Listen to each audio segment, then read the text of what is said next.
Nous sommes réunis ici précisément pour dire au Nord qu'il ne nous soumettra pas à ses ordres impériaux. Dénoncer l'impérialisme américain a toujours fait partie de l'ADN politique de Delcy Rodriguez. Un héritage de son père Jorge Antonio Rodriguez, ancien guerrillero d'extrême gauche, qui a fondé le parti révolutionnaire Liga Socialista dans les années 70. À 56 ans, la vice-présidente bras droit de Nicolás Maduro est chargée par la Cour suprême vénézuélienne d'assurer l'intérim du pouvoir dans une période de grande incertitude pour le pays. Pour cette avocate de formation, c'est l'aboutissement de plus d'une décennie de dévouement au régime de Maduro. En 2013 et 2014, Delcy Rodriguez occupe le poste de ministre de la Communication et de l'Information avant d'obtenir le portefeuille des Affaires étrangères. Les affaires internes du Venezuela sont gérées par les Vénézuéliens.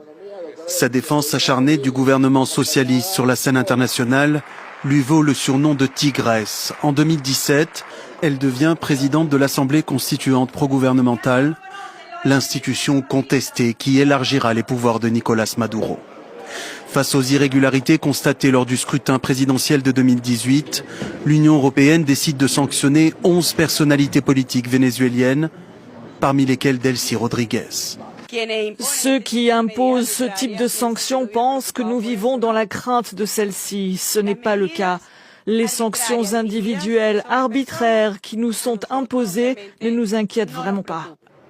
En 2018, Delcy Rodriguez est nommée vice-présidente et dès 2024, après une nouvelle réélection contestée, Maduro lui offre le ministère des Finances et du Pétrole, un portefeuille crucial pour le Venezuela.